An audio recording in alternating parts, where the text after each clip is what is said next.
Another week in the NBA as we inch closer to history, which we will get into in a little bit here. A lot going on. Devon Booker coming back for the Suns, so we're going to talk about what that means for them. Because I would say probably a bit of a disappointing season in terms of where they are placed currently in the West. But we'll get into that. Obviously, the big news is the Kyrie Irving news. So we're going to talk about that as our main topic once we get a little warmed up here, and then we'll end it with the All-Star reserves because the All-Star game also around the corner. A lot of things going on for the NBA at the moment. So Devin Booker coming back. Suns were struggling, I would say, in his absence, at least right off the rip. If you look at their actual starting five, which has kind of been Cam Johnson in place of Jay Crowder, that group, that starting five, has only played 67 minutes together, but they are a plus minus 43. So, like, they're good. They just haven't been able to get healthy and stay healthy together. So, I feel like from a Suns standpoint, like obviously you're bummed that you're currently in sixth place. You're 28 and 26 in the win loss, but the light at the end of the tunnel is Book's coming back, and they are 7-3 in their last 10. I have so many mixed feelings about where the Suns are right now because, like, there's so many different ways to read this. And I guess Sure. that's kind of my point because you're right. It does feel like the Suns season has been pretty disappointing overall. The other part of me is going, they're 7-3 in their last 10. They're sixth in the West right now, but they're only 2.5 games back of three with Yeah, Sacramento. Now, the it's other tight. part of me says they're only a game and a half up on being out of it, but that's more to just how tight the West is right now. And I mean, everyone in the Western Conference that's not Houston or San Antonio is alive right now. Um, so I'm interested to see what they do around Well, the trade deadline. I mean, you mentioned define define alive because they might those two teams might say they are very alive in the oh Webenyama no, they sweepstakes. are no, you're right. They are alive in the correct sweepstakes. I'm just Yeah, saying they are not making the playoffs yeah. this year. I don't think anyone doubts that.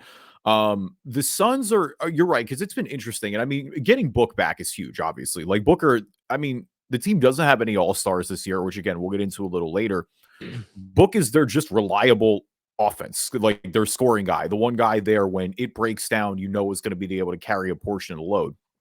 Now, I think the other part, the concerning part is, hey, when Book's been out, it has been largely pedestrian. Like you were hoping that Mikal Bridges and Ayton would step up, and they just largely haven't. Like DeAndre Ayton's first quarter of the season, it looked like maybe he was taking the step, but he's pretty much stagnated since.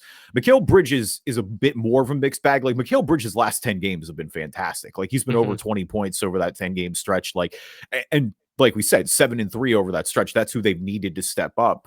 And they're going to get better. Like you mentioned Jay Crowder. They're going to get something back for Jay Crowder at some point. Like you imagine a deal there to get Yeah. done, hopefully give them some depth. I mean, I know the team that everybody keeps floating is the Bucks. It seems like there's a lot of, maybe progress on that front, centered around a Serge Ibaka deal. We'll see what that looks like. But yeah, it is a bit mixed right now because you again, you hope that this team is contenders, especially too when you have Chris Paul. Like the timeline is just a bit more. With Bridges and Ayton and Booker, you're locked in for a long time. But like with Chris Paul, yeah, you are for sure running out of chances to win this thing sooner Sure. than later. Yeah. It's been 2 seasons now since you made the finals. You didn't make it back last year, a pretty spectacular disappointment against Dallas.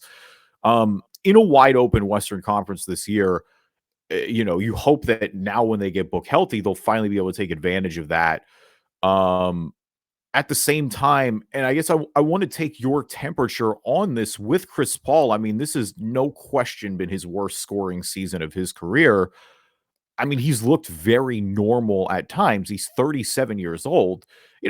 Again, you knew that this would just happen at some point. Not Yeah. everybody is LeBron James. I mean, Chris Paul being 37 in this good is still something to be said. But I mean, again, the last 5 games over the playoffs, he was down to 9.4 points a game and 5.8 assists. Shout out to Bright Side of the Sun for that stat. You know, there's been times where he's vanished this year. And again, there's been more good than bad at points, but that's a fair playoff concern. Sure. I don't really. Do you move on? Do you try to shake it up? Like, do you get that drastic with the Suns, or do you think you I just say, don't. hey, Booker's coming back? We got one more year. Let's try to go all in while we got it. Yeah, I think you go for it. Like to me, Chris Paul, like his assist numbers are still way up at 8.5 a game. And I understand your scoring concerns.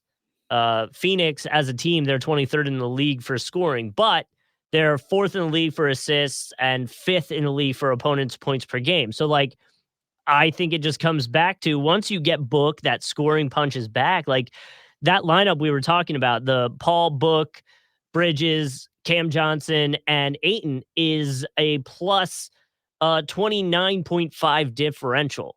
Now, again, they haven't played a lot together, so those numbers are a little skewed, but the turnovers are down, the offensive rebound, which we're not too worried about, but the points per possessions are way up in the 98th percentile for like a lineup that that is out there. Their field goals up, turnovers are down. Like the offense, like so. To me, I don't think it's a Chris Paul thing in the fact that like it's a detriment, right? Like I think you can go find that scoring anywhere because, like you said, scoring's a premium, and it feels like anybody in the league these days can drop you 15 points. Shoot, I don't know, man. I feel like they need somebody a little more reliable. I don't think they have I that agree. much scoring at a premium.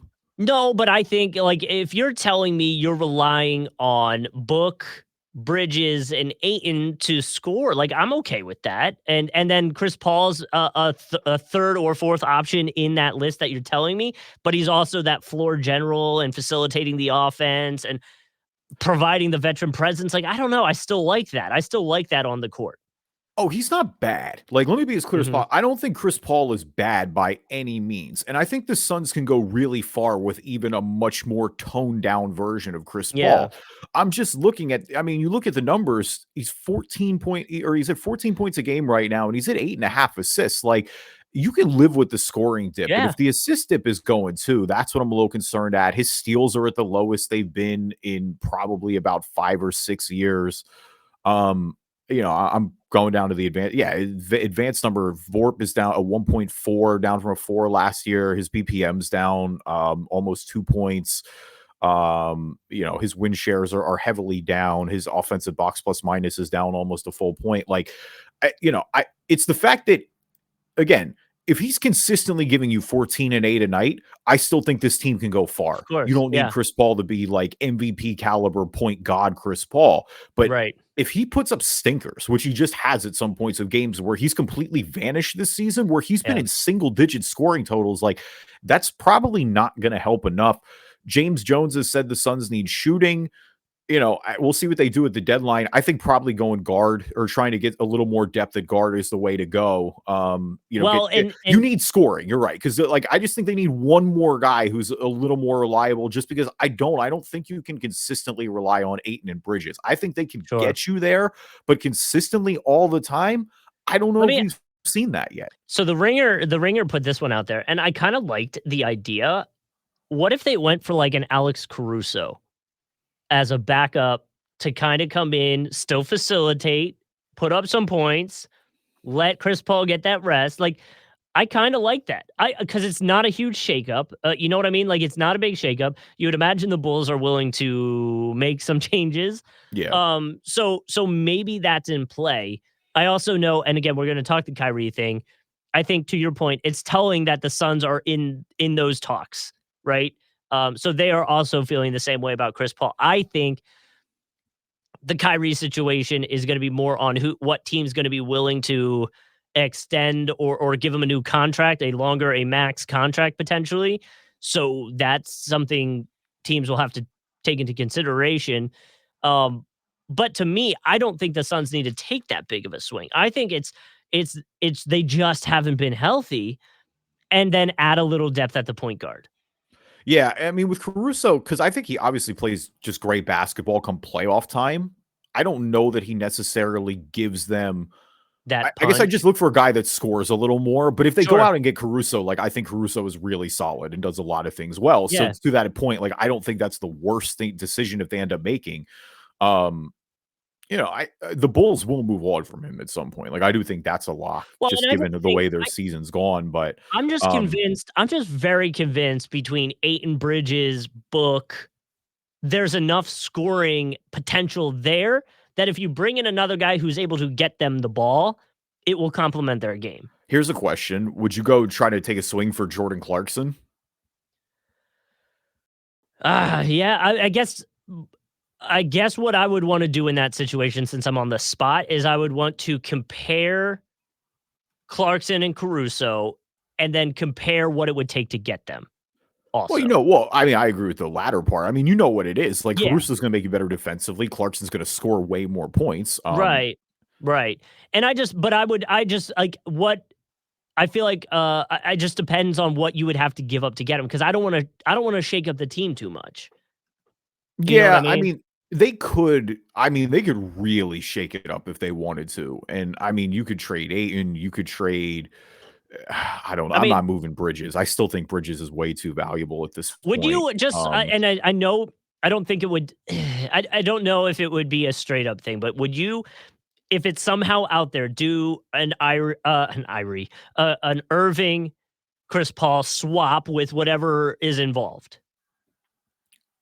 Is are you if you don't have to extend him, I think you certainly weigh So, it. I mean, but I it guess that's the has the point potential to is, go nuclear, but but I that's think also the objectively from a basketball point, they'd probably be better with Kyrie at this point. I agree with that, but from a Sun standpoint, is that swap could potentially just be a Kyrie rental, and maybe there's benefit in that if you think this is the last chance the Suns can make a run with this squad. But also, I don't know, like I get the point. I get the reason you would do it. It just feels like if you're not going to extend him, and again, you have questions about Kyrie's commitment potentially. Um, I don't know. Like I feel like Chris Paul's such a locker room guy Yeah. that Kyrie would be a total flip on that, and that's just from an outside perspective. Maybe he is a locker room guy, but we've seen not great things happen from teams that Kyrie's gone to, between the way it ended with Cleveland, between the way it ended with Boston, the way it's going again with the Nets. It leads me to believe that there could be some locker room issues. Yeah, and realistically, like, again, unless it's a Kyrie swing, I don't think the Suns are gonna do much. Like, I think the only guarantee is that the Suns do pull some sort of deal on Jay Crowder. Besides that, And that's I what I mean. I don't If you can move a Jay Crowder for a Clarkson, a Caruso type thing, like I would 100% consider it. Oh, yeah, I mean, I don't think it's gonna be with the problem is that you're not gonna be able to trade Jay Crowder to anyone who's kind of, like, in the like, the Bulls aren't trying to win games, so why would Right. they trade for Jay Crowder? Like, even the Jazz to an extent, it's like, well, it doesn't really make sense for what they're trying to do. Yeah. If you're gonna try to keep winning games, just keep Jordan Clarkson at that point. Like, we know they've been a surprise. The team, it's gonna be contenders, so the question is what contender realistically has the best offer? Is it Milwaukee? Is it Miami? I don't know. We shall see. Yeah, regardless, I don't expect too much of a big swing from Phoenix I here. mean, what if you did? Yeah. What if I mean, at that point, what if you do like a three-team thing? Maybe Crowder goes to a contender, they give you some picks, and those picks then are flipped for a Caruso Well, or a Clarkson the other or a advantage player. that Phoenix does have too is that they have all their draft picks. Like that does Mhm. help too in any negotiations. Like they have nothing that they're are due to owe out here over the next few years. So we know how valuable first round picks are in today's day and age. Certainly gives them a lot of flexibility on that front if they decide to go big for some reason. Welcome everybody to the Drive and Dish NBA podcast. My name is Kevin Rayfuse. Joining me as always, my co-host Justin Kuzart. Not a tweet today, just acknowledging the fact that by the time you hear this episode, or not this episode, you hear our next episode, LeBron James will officially be the scoring champion, I guess is the word I'm looking No, yeah, for. I mean, yeah, essentially, like he's the all-time NBA scoring leader. So in a way, that is the champion. I mean, obviously, he's going to keep padding that stat until he stops. And I mean, the way he's going right now at 38, I mean, I've always said that LeBron will stop when you know, you have to see it to Well, believe it. It's like Tom Brady this past year with the yep. NFL, right? It's like you have to just see him be bad in your own eyes for it to And kind of sink honestly, in. I mean, Brady, I understand Brady was bad, but like it wasn't like horrible, horrible bad. You No, know what no, I no. mean? Brady Like, was still a very, like, average yeah, NFL quarterback. It's you just see weird some seeing Tom Brady be average. you see someone sold, or bottled up the sand that he sat on and is Dude, selling it on yeah. eBay. People are psychos. Like, the fact that you already just were able to geolocate that fast, and then immediately your first thought was, "Let me go scoop up some sand." You know some idiot's gonna be wanting to buy that. Oh, for sure, Yeah, 100%. oh, Like, yeah. people buy everything. Yeah, I know. But either way, so LeBron, right now, as of recording this podcast on February 4th, LeBron is 63 points away from the title. Based on his career average of 27.2 points per game, he will roughly break that in three more games, which they believe will happen in Milwaukee or at home, sorry, against Milwaukee, February 9th. So Yeah, that sure seems like what's on track to be. I mean, put it this way, unless he just goes absolutely superhuman. I mean, they're playing the Pelicans tonight as of recording this. could you imagine if he puts up 64 against the Pelicans It'd tonight? be crazy. In New Oh my Orleans, it'd just be god. like everyone would be so surprised. It would happen at a 6 o'clock tip on a Saturday. Well, they moved, I think we were just talking about this. They moved the Pelicans game, which I don't believe, or Pelicans Lakers, which I don't believe was on TV. They just moved it to ESPN2. Yeah, as it should be. Yeah. In the Yeah. event that he goes nuclear, the next two games for the Lakers are on TNT. You've got the Thunder at in LA and Milwaukee in LA. I mean, realistically, you could break it. Yeah, as soon as the Thunder game, I mean, all he has to do is put up, I mean, he puts up 30 and change tonight. It's certainly It'll plausible that probably he'll I do it bet it against OKC.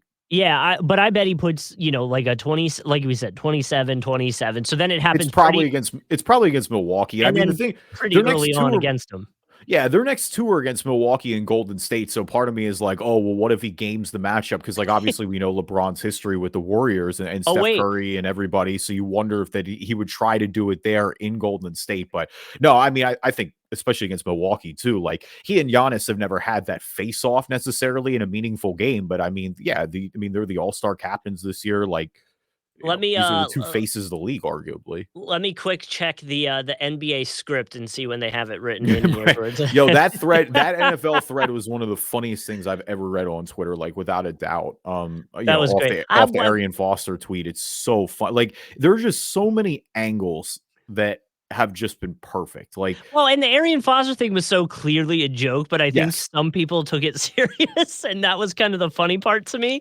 I was like, I watched it and I was like, this is clearly like sarcasm, but I feel like some people might have missed that Oh point. yeah, a tad to say the least. But yeah, preemptive congratulations to LeBron. Obviously, that's crazy. Like I'm gonna be locked in. Mhm. It's I you was don't know if this debating record this. will ever be broken. I So, mean, a lot of people didn't think well, Kareem's would ever be broken. We've had clearly a ton of great players, great scorers since then. I mean, Michael Jordan, Kobe, like none of them got past well, Kareem. Like the fact and it speaks to his longevity. we were talking about this in the building today because everybody that follows me on social knows that I sometimes and was working for a sports show here in Jacksonville for a while. And in Jacksonville, like football, and I think everywhere, football is king, right? Oh yeah, in So, America for sure. right. And so Jacksonville, Trevor Lawrence is playing for the Pro Bowl for Patrick Mahomes this year. So Yeah. everyone's kind of like, that's exciting. We haven't had a quarterback in the Pro Bowl in quite some time. Like, it's exciting to see. And I was debating with coworkers if LeBron had a game, say it was the OKC game Sunday. They don't have a game during the Pro Bowl. But if LeBron had a game Sunday and was potentially going to pass Kareem, say he's within 27 points or whatever, where would the average Jacksonville sports fan land? Would they watch the Pro Bowl to see Trevor, which is a game that I mean, come on, it's the Pro Bowl. Does But anyone watch the Pro Bowl period? I watched him do the skills challenge, the That's one of precision the passing. that's the only thing in the NFL I Yeah. feel like people don't watch. They should be watching LeBron because that's actually meaningful. The Pro Bowl is just Yeah. like it's an all-star game. No one cares But I about the Pro just Bowl. but Jacksonville, I feel like Jacksonville just really doesn't care about NBA and really basketball that much. So I wonder if people would still gravitate to the Pro Bowl more because Trevor Lawrence is there and they're so excited for the Jags. Yeah, I mean, I don't entirely disagree because you're right. I mean, the Jags are king. The vibes around the Jags Right, like the are closest super football or high right now. the closest basketball team's Orlando, and even then, I don't think they really care too much about Orlando. No, I knew a good like there were definitely out of everyone I knew in Jacksonville that legit watched basketball, it did feel like a Yeah, majority were Magic fans. It of was course. Magic and Heat split, Mhm. honestly. Um And some Atlanta. I feel like a lot of well, it might be more baseball. There's a lot of Braves fans here. oh yeah, no, Braves fans I think they ruled a lot more of that region down Yeah, there. Like I definitely think the Braves extended over. I think there were some Hawks fans generally in Jacksonville, but I mean, I would say I mean, it was mostly Magic with I would say a yeah, side of Heat. Like I would say it's probably like 65-35 Magic Heat. yeah. Um but yeah, I mean, it's certainly not, Orlando's is for sure a good basketball city obviously. It's fun, I yeah, think and Orlando and Tampa are so close to each other that I think a lot of their time their sports cross over. So like of course. Orlando only has the Magic, but like for example, like with hockey, everybody in Orlando Yeah. goes Tampa and is a big Lightning fan. Well, and that's why Um, like concerts when they come through, they usually won't do Tampa and Orlando. They're so no. close, they'll just do one or the other because Yeah. you can drive. It's an hour-ish. Like, Oh, you're no, right it's there. never an hour, and we don't need to talk about that, but it's never it should be. It should Yeah, be an well, hour and 20 minutes. I yeah. don't know why there's always traffic in Polk County, which is one of the most rural parts in Florida. Can't figure it out for my life. Don't understand. Every time I've driven to Tampa from Orlando, without a Here we doubt, are. without fail, doesn't matter what time of day, it's a 4-lane highway. We don't need to keep doing this. Leave us a review on iTunes, good or bad. We'll read them on the podcast. If you're not an Apple user, Google Play Store, Spreaker, Spotify, TuneIn, Amazon Music, Stitcher, anywhere you find a podcast, you can find us. And we are on YouTube if you want to check it out. Head to YouTube, just search Drive and Dish NBA. Obviously, video of the podcast, same podcast there, but sometimes we mention video clips and stuff like that, so we pull them up on the video screen for you. So if you would like to check us out there, you can subscribe. Just search Drive and Dish NBA. Now, a word from our sponsors. So here we are again with Kyrie wanting out. I say it again because I felt like he's wanted out since he got there. But you were telling me that was more KD last year than Kyrie. So I'll back off that. I just when I saw Woj put this out, I was like, is literally anybody surprised? I thought we all knew this. But either way, he has asked for a trade ahead of the deadline, which is February 9th. Just putting that out there. That might also be. I wonder. You know what? Totally off the rails. Do you think there is a lure to get traded to the Lakers before the trade deadline so that you can be on the Lakers squad when LeBron passes Kareem? No. You No, don't? no, not remotely. No, I mean if it happens, cool, sure, but I don't think some guy's going, "Ooh, let me get traded to You the never Lakers know. so I can be on the floor with But think about it. LeBron." Think about it. That shot that he makes at that point to pass Kareem, you could be down there trying to get the rebound. So you'll be in that clip for life, forever. You're cemented in NBA history. Yeah, I don't want to uproot my whole life so I can be in a photo forever. Like I don't know. I guess maybe you're rumored. I mean, Could Kyrie you might, and I could guess that you kind of gets back to the point where like maybe that's somebody who wants to. could you imagine if LeBron James's passing Kareem point is a poster dunk on somebody? Oh, it should be. I hope it is. You have to I live. really do. You have not only did you get posterized and it's going to be shown, it's going to be shown forever. Like it's Yeah. never going away. Yeah, I wanted to be shown like I would have. I really wanted him to find a way to drop like 90 points at the Garden, and I know that there was no Wow. plan, but like Yeah. that's what I really wanted to happen. But back to the Nets and hat tip to the sporting news for this. Let's recap the Nets since August 22. So Oh mind boy. you, this doesn't even include James Harden. This includes none of the James Harden saga. It includes Okay. none of the Kyrie missing games because of the vaccine last year. This is just since August. August. Kevin Durant requests a trade. October, Kyrie Irving tweets the link to that anti-Semitic documentary. November 1st, the Nets fire Steve Nash. Yeah. November 3rd, the Nets suspend Kyrie Irving. December, the Nets go on a 12-game win streak. January 8th, Kevin Durant sprains his MCL. February 3rd, Kyrie Irving requests a trade. This does not mention Ben Simmons even remotely. I don't I mean, none of this should be surprising. This is Kyrie Irving. Like, we know what it is at this point. The dude is just absolute chaos. He is chaos personified. I don't get why now that he wants out. And I guess that's my initial reaction is I don't get why he wants out now. Like, what if they got smoked by the Do you Celtics one think night and now Kyrie wants out? Like, they're fourth in the East right now. They're 31-20. Kevin Durant is coming back. but Like, what are we talking but about? they were what, 7 of 11 since Durant was out with the MCL It's sprain? Kevin Durant. Of course they're going to be worse without Yeah. him playing. Like, you're getting one of the best players in the league back. Like, I'm what's a better very situation? I'm very convinced this is just a move to try to get a new contract, right? Like this is again because he's trying to get a long-term extension.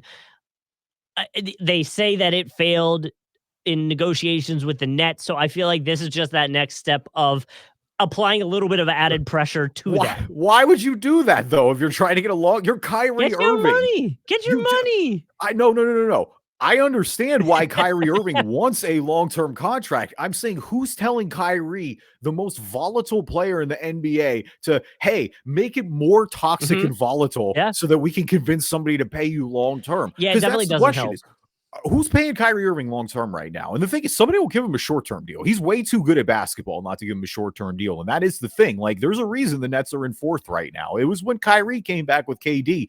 It looked like this could start being a title team. I don't get why Kyrie would want out now. You think he finished the season and then just go somewhere and try to get a long-term contract? I think there's a chance he gets traded for sure. I just also I have no idea what the market value for Kyrie Irving is I right now. think I think it's very telling the market value for him that when this came out, Woj's next tweet was numerous teams are far more interested in how the situation could play out for KD. Well, yeah, Seeing I mean, KD's yeah, temperature now, not everybody saying, should be on yeah, KD's not temperature saying right now. right, but not saying hey, what's Kyrie's availability now that he wants out? It's they're checking to see Kyrie's availability, but also is KD happy? Is he gonna want to go too? Like, are you guys blowing it up? So I think that's a little telling that it's not just immediate yo, we want him. Obviously, the teams that have come to mind, of course, LA, because LA needs literally everybody. The Suns, we already talked about that, and the Dallas Mavericks. I saw some of the trade options. I didn't like any of them for the Nets in general, to be honest with you. And again, all the trades are hinged off of are you giving Kyrie a contract this summer? Like, are you going to do it? Because that's also what kind of sways my opinion on some of these trades. So I have two schools of thoughts for the Nets. One is play hardball and say, Kyrie, we got a shot to win the title this year. Shut up, we're playing. Like, I'm not either sit out or we're just playing basketball this year. Fair. Like, we're going for it. If you want to walk at the end of the season, They did it with so be it. KD. They did it with KD, and look at where we are. Yeah, and I He's mean, still here. if they win a title, no one's going to care at the end of Yeah. the day. Yeah.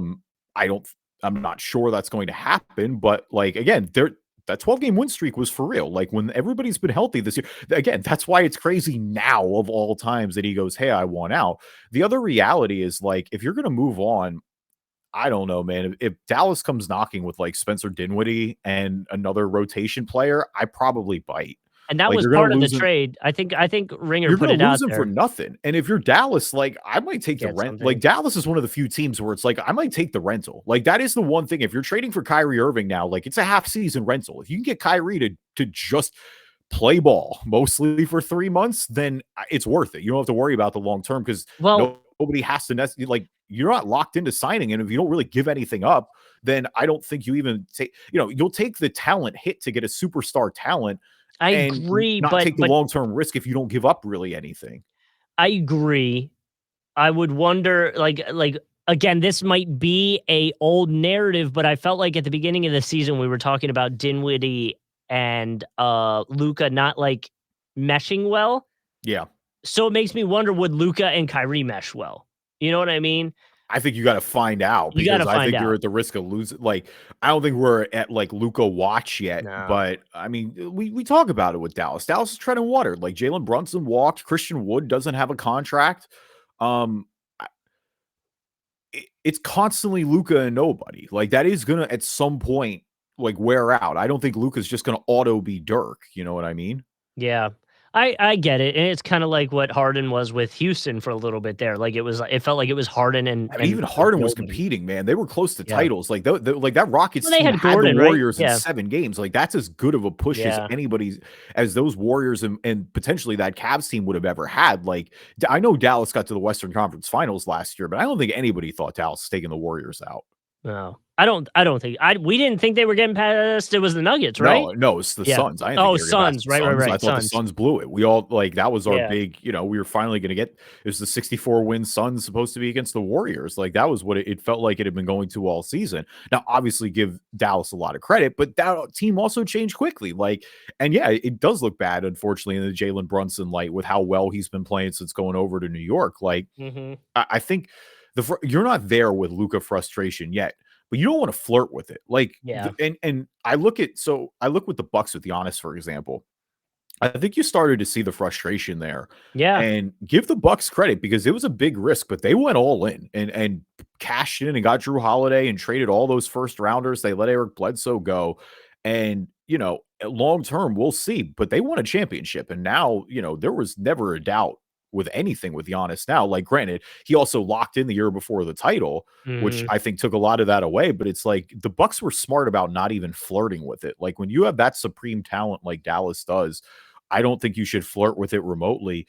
And so they're one of the few, like, I can't imagine giving Kyrie Irving a long-term deal right now, but I would think about it if I'm Dallas. Like Dallas is probably the only team other than I mean the Lakers too, obviously. If the Lakers are going to Yeah. do a half season run and you want to go in with LeBron and AD, like I'm not going to sit here and say the West is wide open and then be like, no, the Lakers got Kyrie. That won't be enough. Like, no, that might be honestly. Like, But if you're there's but you're if you're the Suns, you're thinking the same thing, right? If we can switch Kyrie in for Chris Paul or somehow manage it where it's Chris Paul and Kyrie and Booker, I you have way were you were more. you were almost there last year. I know they really dropped the ball, but like you added Kyrie to that and an offensive scoring person like that, which is clearly what the Suns need right now.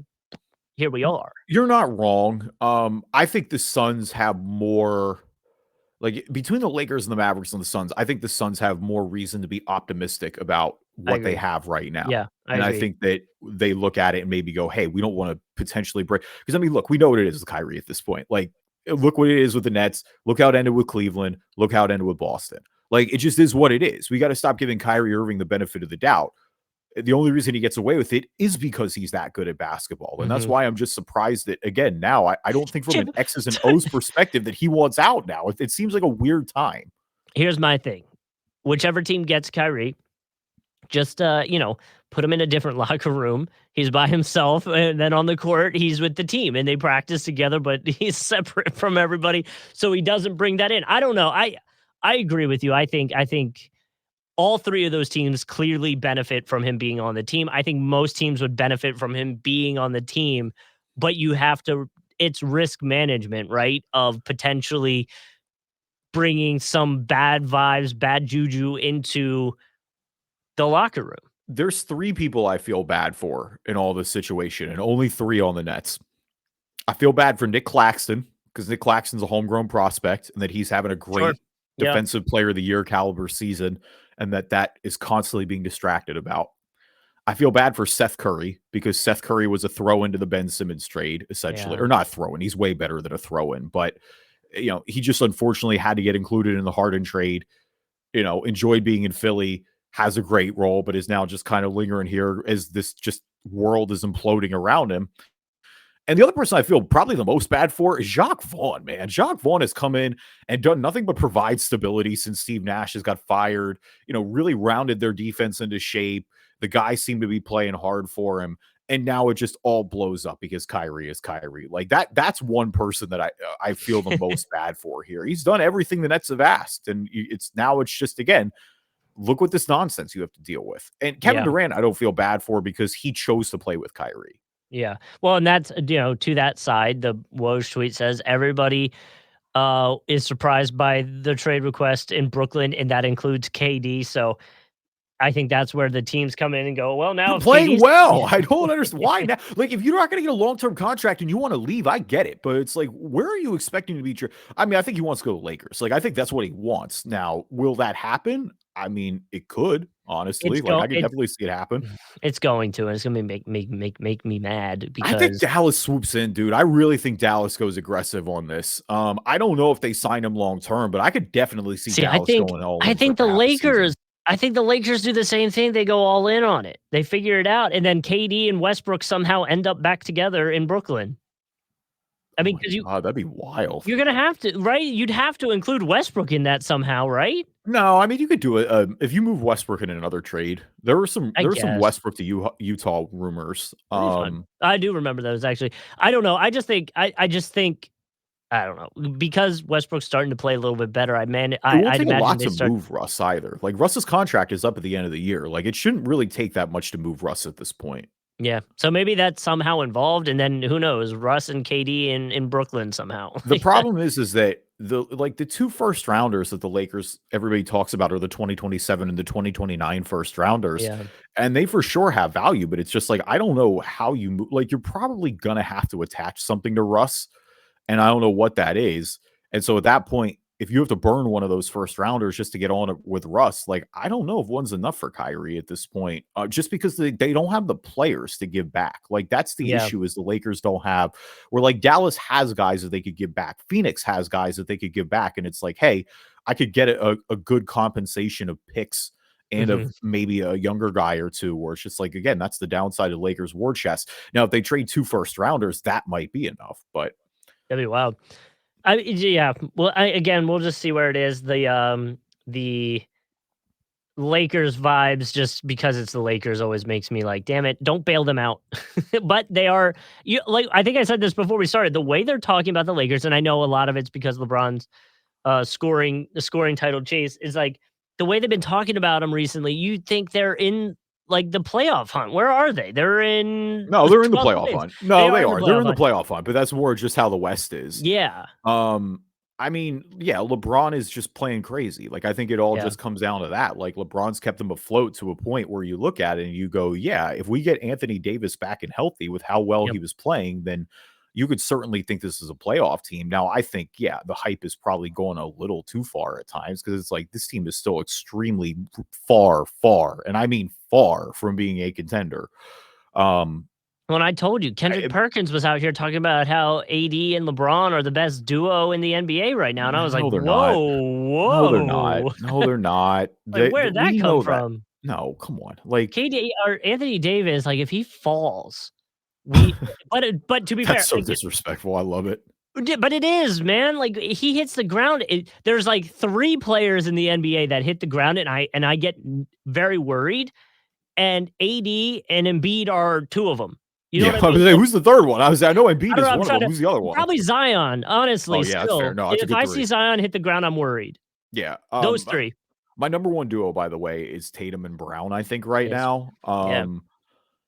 I don't know where it is at, but you could argue a few after that. I'm looking at it, I'm like, this is a little like gets kind of tough. It's Yeah. like, because it like Giannis and Jokic, and never mind, we're not going to do this now. We'll save this for another time. All right, who's balling, who's falling? Our NBA version of the stock market. We always like to start with the good before the bad. So Justin, I will start with you. Who was balling this week?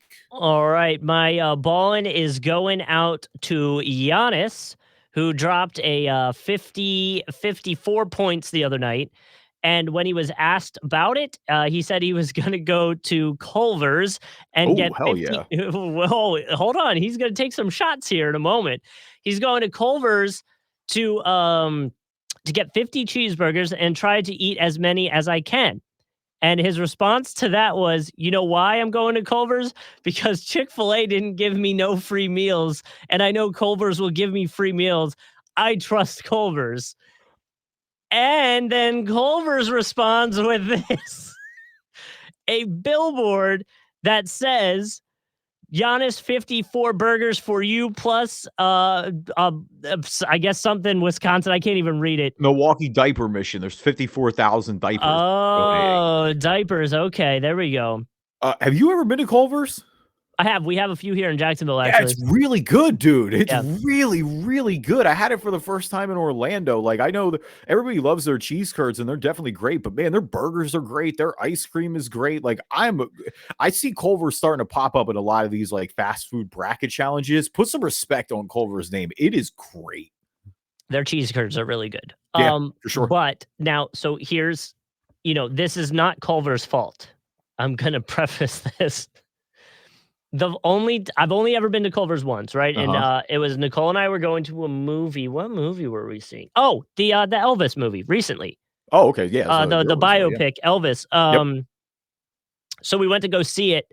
And first, because movie food is like $9,000, and I'm trying to afford eggs in this economy, so For we're not also buying. $9,000. So we're not buying food. We're not buying popcorn once we get in there. So I was like, let's stop at the Culver's right next to it. So we stopped. We got food. The food was really good. Now this is like we hadn't announced Nicole was pregnant, but she was pregnant. So Uh-huh. her stomach is very like 50-50 if she's gonna puke or not. Right. The lady sitting next to us, very nice lady, much old, like very old, like I would say in her 90s, Yeah. was there with somebody that was like her caretaker. They were just sitting next to us. And this lady was eating, something upset her stomach, and she just projectile vomits across the whole table that was next to us. I saw it, was like, that's gross as hell. I felt bad. Nicole saw it, also projectile vomit. Right, I was gonna say she get the double whammy. It made her sick. And I Oh. was just like, "Oh god, like, this is a So were mess." you So, just banned from Culver's? You can't go anymore? no, Nicole doesn't wanna go because she associates it with puking, and so, Oh, like, that's so I unfortunate just for don't her. go because like, when am I gonna go to Culver's without her? So, like, yeah, it What was do you just mean? really Go unfortunate. you're not gonna have a you date? Take yourself I out, bro. Get some ice cream. I so rarely ice cream's a whole different thing. I would go somewhere else in Jacksonville for ice cream, but, Go and on. oh, dude, you haven't heard about cookies and cream? No, actually, no, I haven't. I will. Oh, we could go. There's a whole thing. They're a local place here in Jacksonville. They make their own ice cream. They make their own cookies. They make ice cream cookies. And Wednesday night they do shake night, so milkshakes. And dude, it's so legit, man. It's literally like like two older hippies who just want to surf all day Ben and and Jerry? yeah, pretty No, much. I'm playing, No, I'm it's playing. these I mean, like, they're just hippies. They're like if you were to imagine stereotypical Jacksonville stoners, that's these 2. No, I Eh love it. Jack's yeah. Beach, baby. I know Yeah, the vibes. and they surf, they wanna be able to surf, they surf all day, they're in by 3:30, they're making the ice cream by 4, the ice cream's done at 5 and 6, they open at 6:30, they sell the ice cream and the milkshakes till they sell out, and then they close. And dude, the ice cream's so good, and they're all named like, Red Hot Chili Peppers, and it's like red velvet ice cream cake, and dude, I gotta we're going on a whole thing now, but I don't know where I would be able to, I don't know if I can pull it up in time, but, like, the milkshakes come with, like, a zebra cake and a cookie on Oh, it's one of top. those, okay. Oh, dude, it's like a whole thing, What's man, the like, is it the beach? it's right at the beach. It's literally attached to a gas station. Did you go to alright, this is 1 second, 'cause y'all know how much I love ice cream, or if you don't, you should know by now. Witt's frozen custard in Jacksonville is amazing. There's, But, like, yeah. 3 locations, that's unbelievable. Um, have you been to Kelly's yet? They opened one in Ponte Vedra finally. No, we were talking about it because it's a coffee Yeah. place too, right? Well, so it's attached to Foxtail, which is also so both of those started in Oh, okay, Orlando. okay. Um, I like Foxtail. I love Kelly's. Like Kelly's, I will stand for. It was my favorite ice cream spot in Orlando by far. Obviously, it's a local thing, but they've started to expand a little bit, like in Florida. Like they've won a Jax. I think they've won in Tampa now. Mhm. Um, Kelly's is real good. You got to go there too one time. Like that. That's just straight up ice cream. Like there's no real frills Not to, to it or like anything like that. But not to, no, like it bangs. not to, like, 100% hardcore flex on everybody right now. I am playing at TPC Sawgrass tomorrow, so maybe I'll stop in there to get some coffee, and then on my way back out, I'll stop to get some ice cream. You should, bro. You treat yourself. I'm trying to pull up a picture. Here we go. Oh, it's a reel. That's no fun. I wish I could find I'm trying to pull up actually, I'll just do this while we're They here. do any Again, ad reads on the podcast? well, oh, hold on. I already shared the I'm only screen. half kidding. I know. But listen, like if these people wanted to like, yeah, 100%, like I'd be all. Oh, Trevor Lawrence loves going here too. By No, the that's it, way, Justin. Just show me some ice cream. I don't care about Trevor Lawrence. I want to see the Trevor ice cream, Lawrence bro. goes here, I man. don't care about Trevor Lawrence, and I like Trevor Look Lawrence a at that lot. But ice like, cream shake right thank there. you. That's what I'm here for. Look Like, at that shake, and those are the cookies. the sandwich Those is are the good. shakes, dude. Yeah, 100% all Yeah, day getting that. yeah, that sandwich looks really good without a And doubt. guess what? How much would you think that milkshake is? $6. Oh, you're actually on point. Okay, fair I'm enough. telling you, bro. I really like ice cream. I know what it The is. problem is like there's a place called I think it's The Yard, which is it's a franchise. They just opened up in Jacksonville, and their milkshakes that look like this are like $18 each. And I'm like, dear Lord, man, what do you think? I got money in this economy here, man? $18 Like, for milkshake is outrageous. It better be the yeah, size of like it better be a gallon if it's $18. yeah, man. There, look at this, look at that, Yeah, it's crazy. It bro. looks super It good. is so good. So M there, I'm Shack. all about it. M Oh, Shack and Jack's has really great shakes too, without a doubt. yeah. Balling for me this week is Anthony Edwards. Anthony Edwards has really been on a tear towards the end of January, now into February. I mean, it started with the win against Houston back on the 21st. He had 44. Since then, 31, 37, 25, 34, 33. Unfortunately, in February, it's cooled off. And by cooled off, I mean he had 27 points and a win. His only real bad game during the stretch was last night against Orlando. He only had 19 points, 5 of 15 from the field, but he's really kind of carried Minnesota's offenses for large portions of time. The Timberwolves have started to stable out a little bit. I mean, again, we talk about the parity in the Western Conference. They're all the way up to 7 right now. They're a half game behind Phoenix for that 6 spot. So, and again, large portions of time without Karl Anthony Towns. So, Anthony Edwards has always been the crown jewel of this Minnesota rebuild. You hope that he and Gobert are starting to figure it out. Naz Reid there has too specifically had a lot of good minutes for them recently. So, with him taking on more of that scoring lead, they're going to need it with them having burnt the picks. Like they're going to need him to be the superstar, and he's been it the last few weeks. So it's good to see him out there, getting it done. That kind of leads perfectly into my fallen.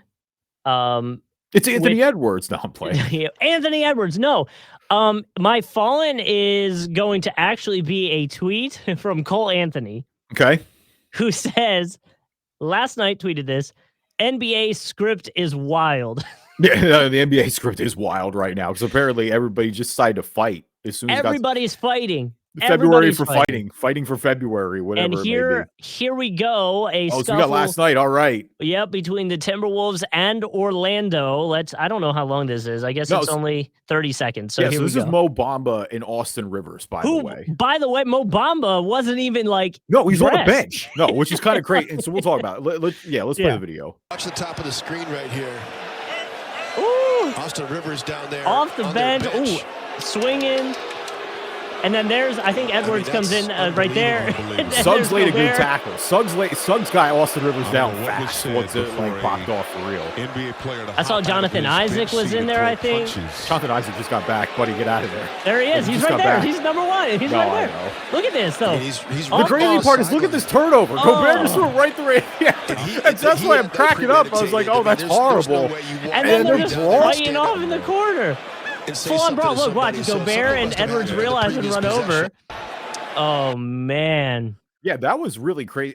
And I don't know. Mo coming off the bench to fight is kind of wild. Like, I have a little bit of, it's one thing if you're on the court and you guys get into something, but coming off the bench is wild. I do want to know what he says because there's a great reaction to Markelle Fultz who was like, oh, Mo, kind of give him that look where he's like, Mo, what did you say to Austin?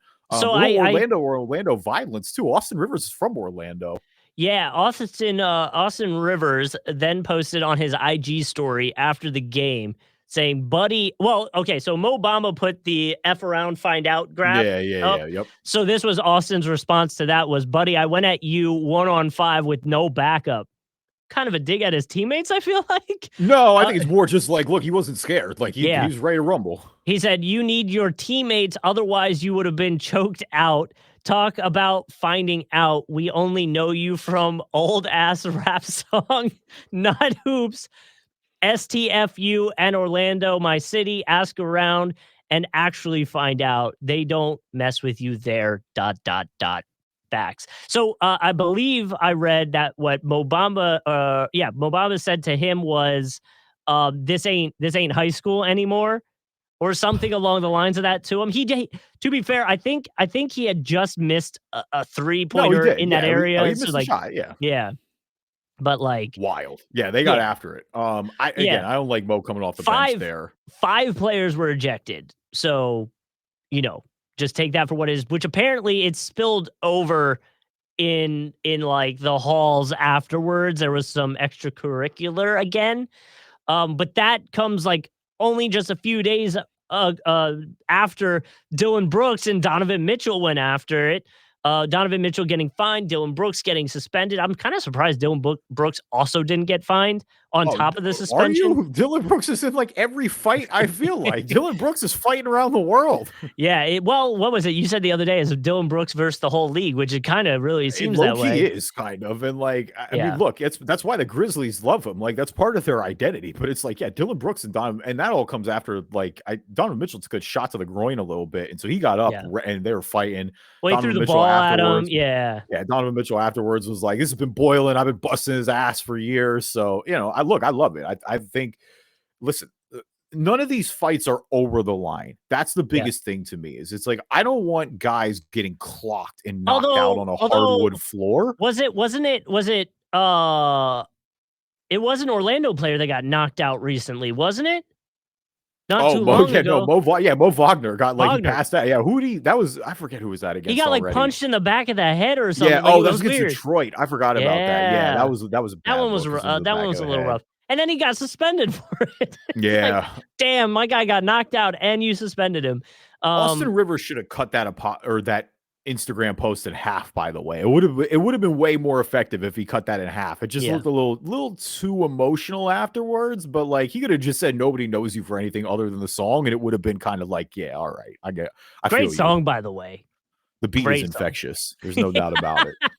When Magic do they play each other again? I'm wondering. I don't know actually, because so I looked it up. The Cavs and Grizzlies they're probably not going to play again this year, and that's me calling my shot that both of them aren't going to make it to the finals. So that's just that. I thought it was going to be because of a conference. I think you went all the way to the finals. Well, I don't think they play each other. I'm pulling up the Magic schedule real quick. Just me too. A quick scan. I don't see them. Minnesota. No, it doesn't look like it. Okay. So well, that's fair. Things can calm down then. I'll have to wait till next year. What's Austin Rivers? I had to look at his contract. I was like, Austin Rivers may not even be there next year. Can you imagine if he gets pulled to Orlando and they have to play together? I mean, look, dude, if Patrick Beverly and Russell Westbrook can play together, you're right. I think almost anyone. I mean, LeBron and Rondo played together eventually. Like Rivers signed a 1-year contract, so yeah, so he may not even be there next year. That's take the juice out of that real fast. Yeah. Falling for me is the Pelicans. We may need to have a dialogue here as they've lost now 10 in a row. And for how quickly or for how perspective of how drastic of a fall it's been. If the playoffs started today, the Pelicans would be out of it. And I mean, not even in the play-in game either. They would straight up be out of the playoffs. Granted, they're only out by a half game right now, having lost 10 in a row. But they have been, Minnesota, Utah, Golden State, Portland have all jumped them. They're only a game up on the Lakers and the Thunder.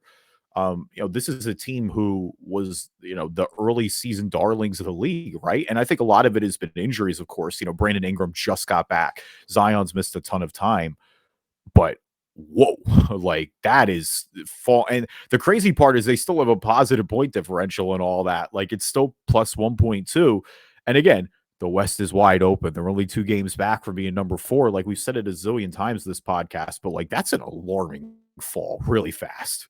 Yeah, it's interesting. Looking at CJ McCollum's stats, the first thing that kind of sticks out is his points per shot attempt. They're definitely less than average for his position. So I wonder if that's a little bit like just being more efficient, although his assist percentage is very high. So I don't know. I just wonder, I wonder if it's I want to say younger team thing. While I know some of the players aren't on the team aren't young per se, but they feel like a younger team to me. Yeah, I mean, there's a couple things. It's been their offense recently that I think has been the problem. Their falling also could have been their travel this week. I don't know if you're following that at all, but it was like a nightmare when they were trying to play this game against Dallas. Um, but yeah, I mean, they just aren't scoring. Like, I think that's pretty much it. Yeah. That's really Brandon Ingram's shooting has not been great since coming back. Yeah, Um, him and McCollum's PSA points per shot attempt are less than average for their position. So that could be part of it. And on top of that, their usage rate are in the top tier for their positions. You know, like Brendan Ingram's at a 30% usage rate, McCollum's at 28.6%. So like, you know, that's probably part of it, the efficiency of it all. I think you're right, or I think you're onto something with the Pelicans like youth showing a little bit here because this is the first time. I mean, really, we know they turned it on post trade deadline last year and they made the playoffs and Mhm. had a great run. And they came out started hot, and everybody dumped these expectations on them right away. Like, I mean, you had people penciling them just automatically into the conference finals, essentially that early. Mhm. But no, I think I do think there is a little bit of youth there. And Willie Green kind of alluded to it the other night when he said, we have to dig ourselves out of this. I forget what game it was after. But he was saying that it's a lot of it is an internal problem and that if they just start playing their game better, because I mean it's across the board. It's Valanciunas has been down. Same thing. Yep. They're just core guys haven't been contributing, so I think, it, even if it just gets back to moderately what it was at the first half of the season, you got to feel pretty good about it. You just hope that like the Pelicans are getting this all out now because they do. They have to dig like it's one thing to slump offensively and go on a losing streak. Like that happens, but like again, losing 10 in a row, that's really, and they're losing some of these games to bad teams. It's not like they just are playing this incredibly difficult schedule where they've lost 10 games in a row, but they played Denver and Yeah. Memphis and the Boston and the Bucks and all these other contenders. Like, we're talking about, and they have played all three of those teams for the record with the Nuggets and Bucks. Nuggets twice, but it's like, you lost the Timberwolves, you've lost the Magic, you've lost the Heat twice, the Cavs, the Mavericks, who were again tough situations with the travel circumstances, but like Dallas is a little shorthanded too. We'll see what they happen. They got to get this on track quick. They've got again a game against the Lakers. That's one given the standings right now that you probably have to have. Mhm. We'll see what happens. They're going to face off later tonight, so we'll have an answer by the time this podcast drops. I'm excited for it. The last thing we wanted to get into is the All-Star reserves being announced, um, which they won't do the drafting. We talked about this. They won't do the drafting until actual All-Star game day. If that makes sense, they're going to Yeah, do it. I would live. imagine it's going to be live streamed as well, or on TV.